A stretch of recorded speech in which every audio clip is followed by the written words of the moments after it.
एक गांव के पास खंडहर में एक शैतान रहता था। वह हर रोज रात होने पर पास के गांव में जाता था और गांव की गलियों में घूमा करता था। लोग अपने अपने घरों में छिप जाते थे और उसकी डरावनी आवाजें सुनकर सहम जाते थे। रात होते ही पूरे गांव में सन्नाटा हो जाता था। वह शैतान बहुत नासमझ था। गांव के लोग अपने अपने घर के दरवाजों पर शैतान कल आना लिख लेते थे। वह शैतान उसे पढ़ता और आगे बढ़ जाता। वहीं उस गांव में एक घमंडी सेठ रहता था। वह किसी से नहीं डरता था। अजी, हम अभी इस गांव में नए नए आए हैं, हमें गांव वालों की बात माननी चाहिए और दरवाजे पर शैतान कल आना लिखना चाहिए। रात भी हो गई है, कहीं वह शैतान यहाँ ना आ जाए। मैं किसी से नहीं डरता। मैं ऐसे किसी अंधविश्वास पे यकीन नहीं करता। बहुत रात हो गई है, सो जाओ। इतना बोलकर वह सेठ अपने कमरे में सोने चला जाता है। तभी वह शैतान हैरान परेशान हो जाता है। गांव वालों ने तो हद ही कर दी। मुझे रोज कल बुला लेते हैं और फिर बोलते हैं कि कल आना। ऐसे कैसे चलेगा? मैं आखिर रोज रोज कब तक अपने शिकार के लिए यूं ही भटकता रहूंगा। फिर थोड़ी दूर चलने पर वह शैतान उस सेठ के घर के पास पहुंचता है। अरे ये क्या, यहाँ तो कुछ नहीं लिखा। किसी का दरवाजा खटखटाता हूँ। लगता है आज मेरी भूख मिट जाएगी। शैतान जोर जोर से सेठ का दरवाजा खटखटाता है। अरे, इतनी रात को कौन आ गया?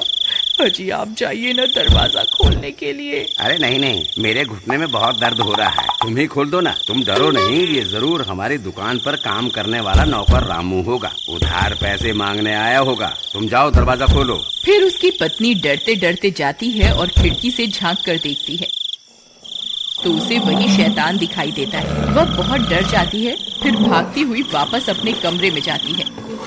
अजी, हम तो बहुत बुरे फंस गए। वह शैतान तो हमारे दरवाजे पर खड़ा हुआ है। अब क्या करें?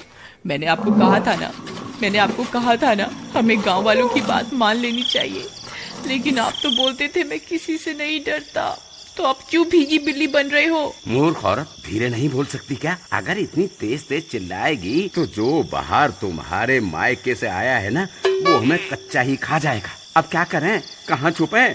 वह शैतान उन दोनों की आवाज सुन लेता है और तेज तेज दरवाजे को पीटने लगता है। खोल दरवाजा। मुझे पता है तुम अंदर ही हो। तुम गांव वालों ने मुझे बहुत मूर्ख बना लिया। बस अब और नहीं। मैं बहुत दिनों से भूखा हूँ। आज तो मैं अपना शिकार अपने साथ लेकर ही जाऊंगा।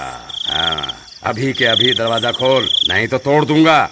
ससुर जी, घर में कोई नहीं है। आप कृपा करके यहाँ से चले जाइए। तेरा नाज मिटे। तुझे क्या हर जगह मेरे पिताजी ही दिखाई देते हैं? मैं अभी दरवाजा खोलने जा रही हूँ। अरे भगवान, मैं तो मजाक कर रहा था। तुम गुस्सा क्यों हो जाती हो? मुझे माफ कर दो। आगे से कभी ससुर जी का मजाक नहीं उड़ाऊंगा।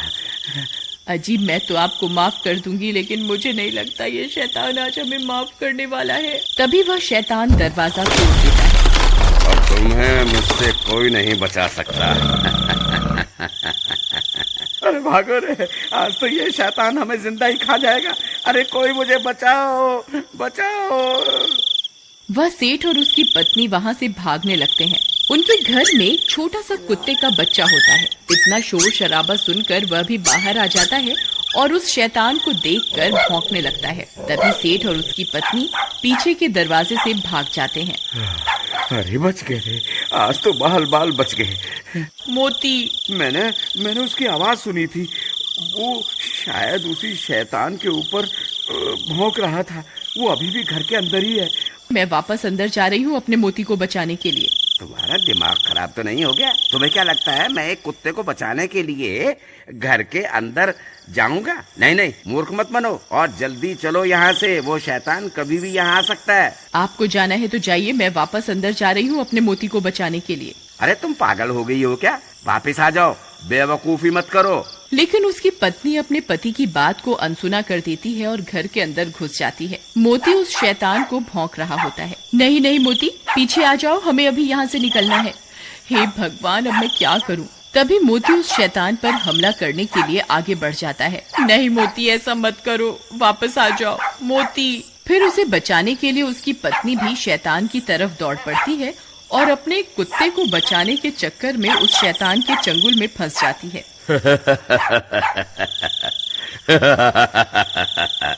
बहुत दिनों के बाद कोई शिकार हाथ लगा है। मोती, तुम भागो यहाँ से, भाग जाओ, मेरी फिक्र मत करो, अपनी जान बचाओ। फिर वह शैतान उसे उठाकर अपने साथ लेकर चल पड़ता है। अरे कोई है, कोई मेरी मदद करो, कोई मुझे सुन सकता है, कोई तो मुझे बचाओ। सब गांव वाले अपनी अपनी खिड़कियों से इस मंजर को देखते रहते हैं, लेकिन मदद के लिए कोई भी आगे नहीं आता। सब डर के मारे अपने अपने घर के अंदर छिपे रहते हैं। लेकिन उसका कुत्ता मोती रात भर उस शैतान का पीछा करता रहता है। फिर थोड़ी देर में वह शैतान अपनी गुफा में पहुंच जाता है और सुषमा को कैद कर देता है। चिल्ला मत, बस थोड़ा सा इंतजार और कर ले। मैं आग जला लूं, फिर तुझे उस आग में पका कर खाऊंगा। तभी उसका कुत्ता मोती भी उस शैतान का पीछा करते करते वहां पहुंच जाता है। अरे मोती, तुम यहाँ क्यों आ गए? तुम यहाँ से चले जाओ, नहीं तो ये तुम्हें भी खा जाएगा। लेकिन मोती वहीं बैठ जाता है और उसके लाख बोलने के बाद भी वहाँ से नहीं जाता। मोती, काश इंसान भी तेरी तरह वफादार होता तो कोई ना कोई मुझे यहाँ बचाने के लिए जरूर आ जाता। अरे कोई मेरी मदद करो, हाय मेरी पत्नी को वो शैतान उठा कर ले गया, कोई मेरी मदद करो। तुम्हारी कोई क्या मदद करेगा भाई, जब तुमने खुद अपनी पत्नी की मदद नहीं करी। काश तुमने अपनी पत्नी को बचाने की कोशिश की होती तो तुम्हारी हिम्मत देखकर हम भी तुम्हारी मदद करने आते। भाई मुझसे बहुत बड़ी गलती हो गई, कृपा करके मेरी मदद करो। लेकिन अब हम क्या कर सकते हैं, ना जाने वो शैतान तुम्हारी पत्नी को कहाँ लेकर गया होगा। भाई वो इसी जंगल की तरफ गया है, चलो हम सब उसका पीछा करते हैं। तुम पागल हो गए हो क्या भाई? तुम्हें पता भी है ये जंगल कितना बड़ा है, हैं? हम कहीं भी इतने बड़े जंगल में तुम्हारी पत्नी को नहीं ढूंढ पाएंगे और हो सकता है हम खुद भी भटक जाएं।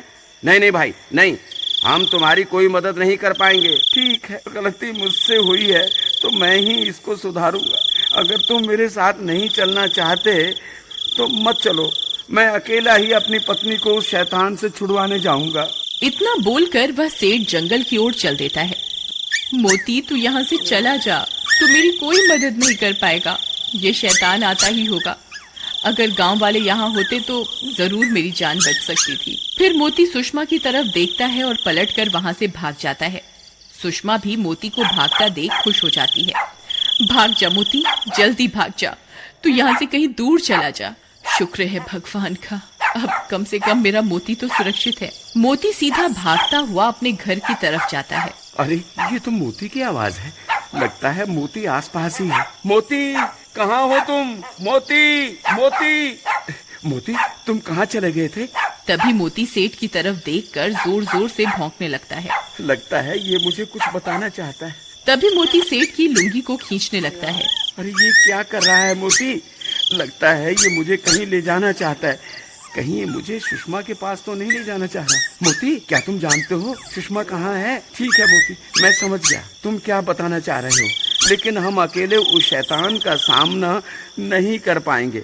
फिर वो दोनों भागकर वापस गांव जाते हैं। अरे भाइयों, जब वो शैतान सुषमा को उठा कर ले जा रहा था तब मोती ने उसका पीछा किया था। अब ये जानता है कि सुषमा कहाँ है। कृपा करके मेरे साथ चलो, हम सब मिलकर सुषमा को बचा सकते हैं। देखो भाई, हम तुम्हारे ऊपर तो विश्वास नहीं कर सकते, लेकिन हमें इस बेजुबान की वफादारी पर पूरा भरोसा है। हम जरूर चलेंगे, चलो अभी चलते हैं। वहीं दूसरी तरफ वह शैतान खंजर लेकर सुषमा की ओर बढ़ रहा होता है। हे ऊपर वाले, अब बस तेरा ही आसरा है, हो सके तो किसी को मेरी मदद के लिए भेज दो। तभी उसे मोती के भौंकने की आवाजें आने लगती हैं। वह शैतान भी हैरान परेशान हो जाता है। अरे मर गए रे, ये इतने सारे लोग कहाँ से आ गए? इनके हाथों में तो मशाल भी है। लगता है मुझे यहाँ से भागना ही होगा। हे ऊपर वाले, तेरा लाख लाख शुक्र है, तूने मेरी सुन ली। तभी सब गांव वाले हाथों में मशाल लेकर वहां पहुंच जाते हैं। वह शैतान इतने सारे लोगों को हाथ में मशाल लिए हुए देखकर डर जाता है। फिर वह शैतान वहां से भाग जाता है और सुषमा भी आजाद हो जाती है। मोती, तुम वापस आ गए मेरी जान बचाने के लिए। अगर तुम्हें कुछ हो जाता तो? सुषमा, मुझे माफ कर दो, मैं तुम्हारी मदद नहीं कर पाया। एक बार फिर इस बेजुबान ने साबित कर दिया कि ये इंसान से भी ज्यादा वफादार है।